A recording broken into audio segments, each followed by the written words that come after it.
And really, we might as well just get it out of the way, because this entire story. Here we go. Yeah. Get out of here. Today's not so critical update.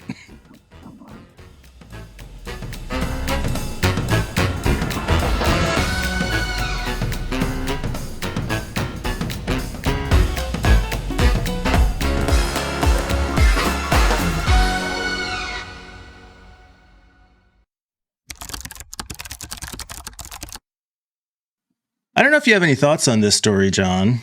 But basically, Ethereum completed the merge. No more crypto mining.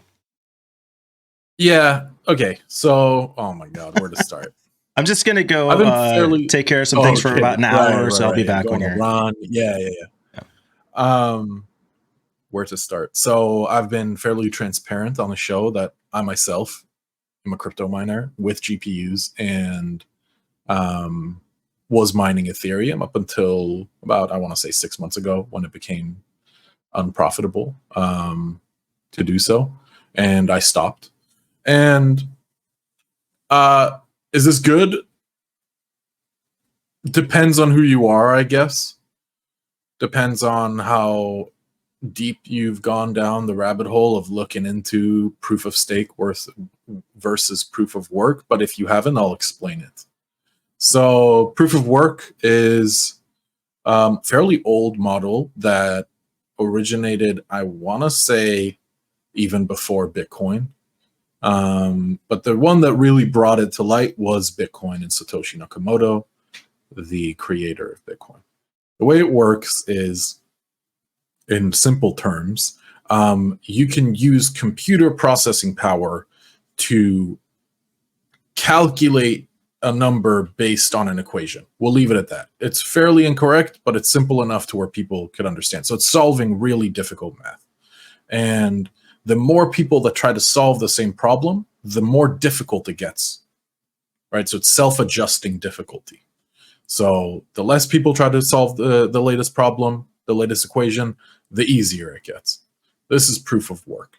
If you are the first one to solve it, you get a reward.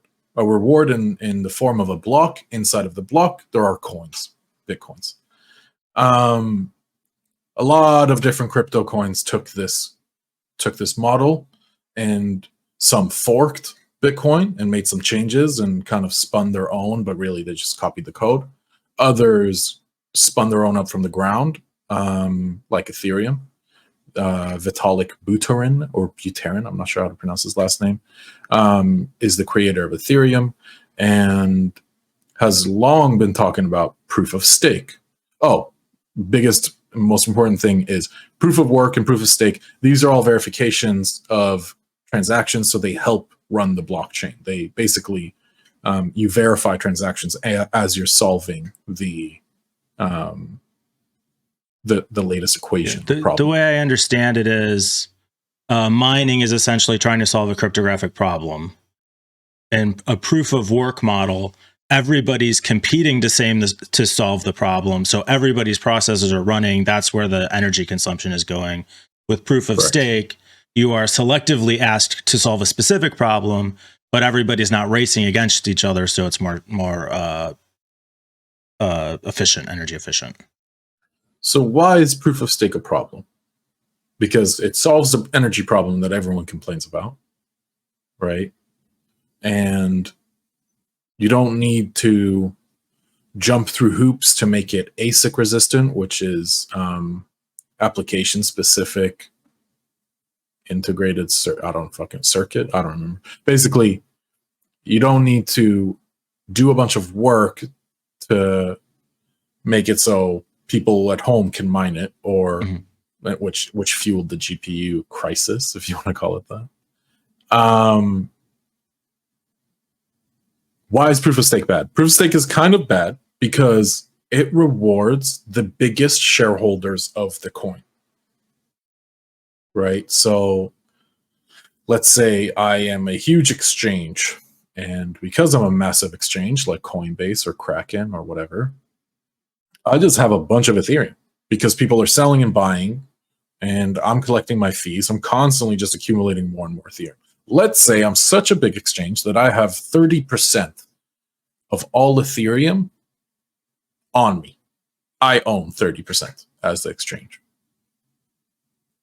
Now you switch on that staking model and you can stake your Ethereum. Basically, you can put it up, you can lock it in this little box that says, I'm putting this up as a guarantee or whatever to be able to make decisions and also receive rewards through an interest model, if I recall correctly.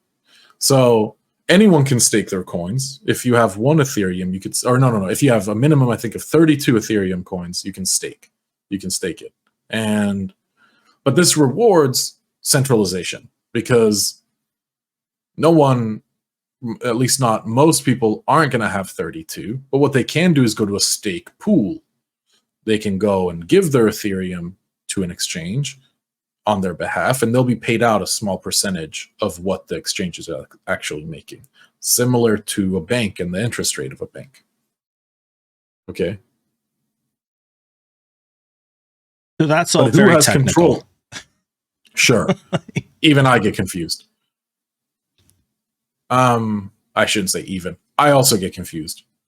So even you, John? This allows exactly. So let's say that Binance, which is also another massive exchange, and Coinbase decides to team up and say, well, we hold 60% of all staked Ethereum, so now we call the shots.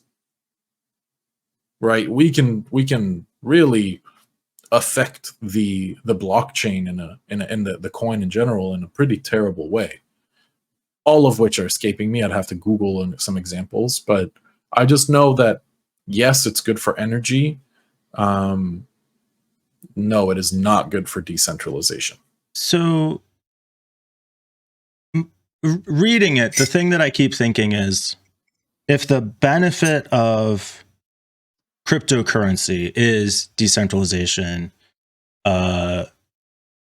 it's outside of government control, it's secure, it's private, all these things.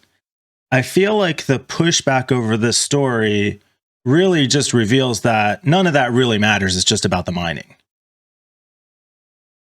If you can't have the mining, then what's the benefit?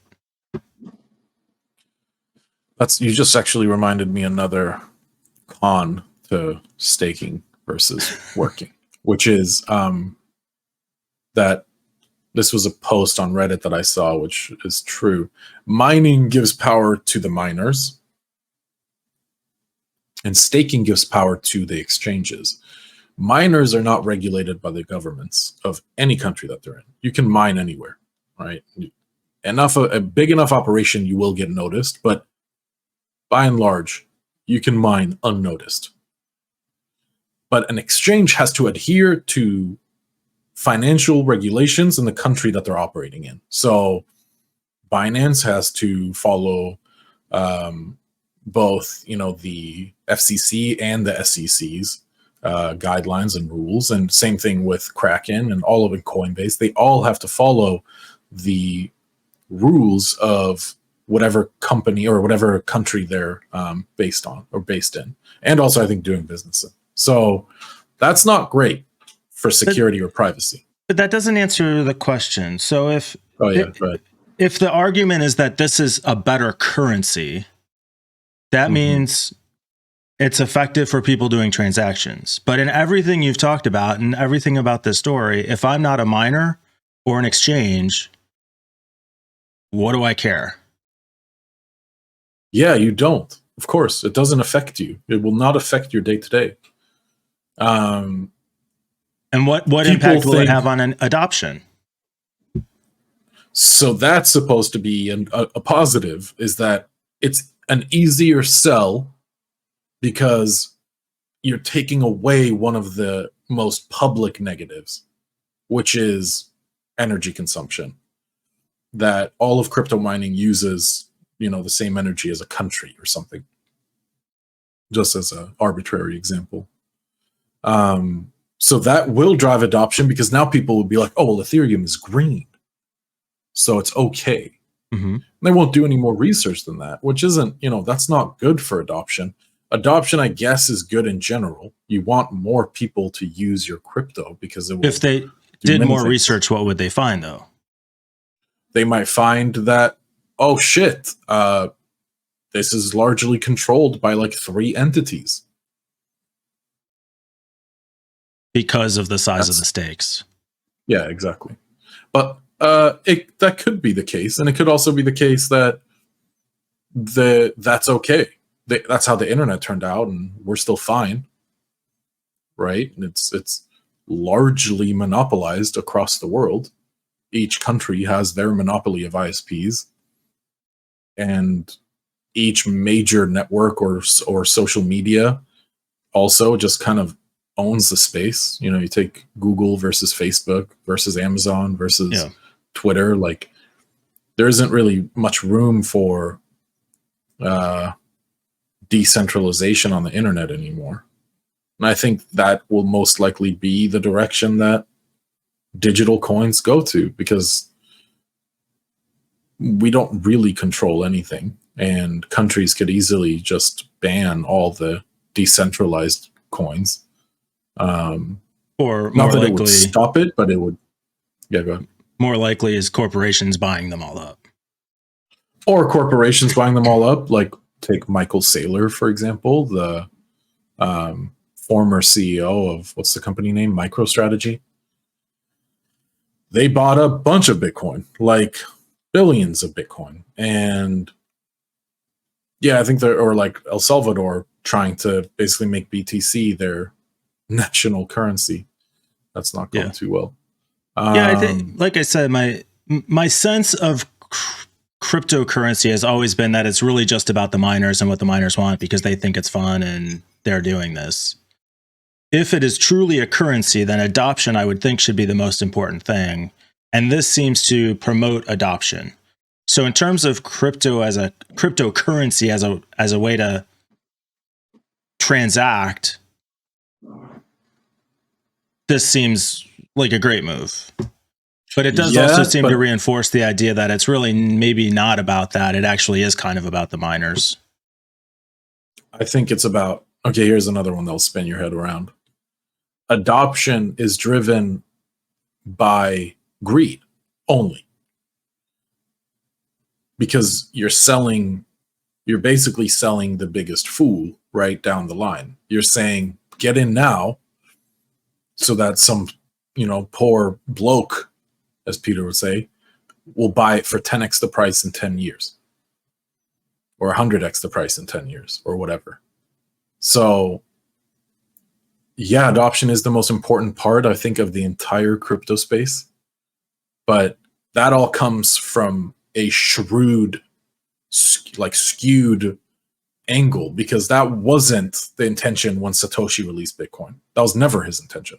Adoption was never the intention? No. Greed was never the intention. Freedom of government-run financial institutions was the intent. And I didn't even mention the greed. I mean, most of the crypto market is entirely speculative, based exclusively on kind of some of these dynamics you just mentioned. They're again reinforcing that it's really not about a currency. It's about the mining and it's about the speculation, not actually, I don't want to say not actually solving a problem, but like all the benefits we talk about to using it as a currency feel very much secondary to the mining and speculation based on the coins themselves. I think that's what I always struggle with in this. And we might even get some Ethereum or Bitcoin maximalists in chat saying, it's all about freedom of money or whatever, which I agree with. But the problem is what it has been overrun by, which at the end of the day is greed.